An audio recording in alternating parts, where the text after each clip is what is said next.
আসসালামু আলাইকুম।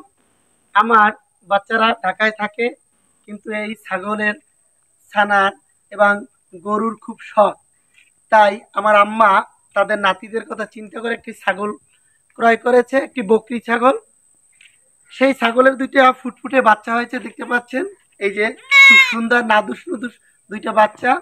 আমার ছেলের ও গ্রামে আসছে, এই বাচ্চাদেরকে নিয়ে খেলা করতেছে, খুব আনন্দ পাচ্ছে। কিন্তু দুইটা বাচ্চাই হয়েছে আহ, ছেলে ছাগল, যেটাকে আমাদের দেশে পাঠা বলা হয়। এখন এই পাঠা ছাগলকে মুসলমানি করাইতে হবে, বা খতনা করাতে হবে, বা বিচি ফেলাই দিতে হবে। এই জন্য নিয়ে যাচ্ছি। পাশের বাড়িতে আমার এক নানা আছে, সে ভালো মানের একজন, আহ, আমাদের বরিশালের ভাষায় উস্তা বলা হয়, ঢাকা শহরে বলা হয় কি জানি আমার মনে নেই, না হাজম, হাজম বলা হয় ঢাকা শহরে। এই হাজমের কাছে নিয়ে যাচ্ছি।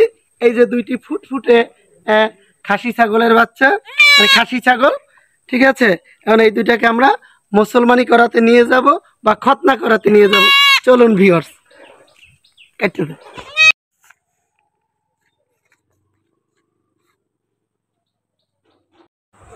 ভিউয়ার্স, এই যে দেখতে পাচ্ছি হাজম ভাই, এই যে আমাদের নানা ভাই, অন্য আরেকজন লোক দুটি ছাগলের বাচ্চা নিয়ে আসছে। এটাকে এখন এই যে বিচি কর্তন করবে। এই যে আমরা দেখতে পাচ্ছি, এই যে সে তার আরেকজন সহযোগী এই যে ধরতেছে, এই ধরে এগুলোকে এই যে বিচি ফেলে দেওয়া হবে।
আলহামদুলিল্লাহ, কাজটি শেষ হয়ে গেছে।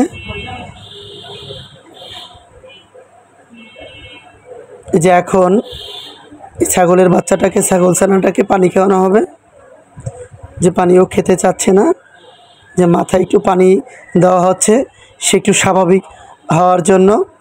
ভিউয়ার্স, যারা কখনো আগে এই যে পাঠা ছাগলের যে বিচি ফেলানো দেখেন নাই, বা খাসি করানো দেখেন নাই, তারা যারা এই প্রথম এই ভিডিওটা দেখেছেন, তারা ভিডিওটি অবশ্যই শেয়ার করবেন, এবং ভালো লাগলে এইটাকে শেয়ার করবেন, এবং আপনাদের কেমন লেগেছে কমেন্ট করে জানাবেন। ধন্যবাদ সবাইকে।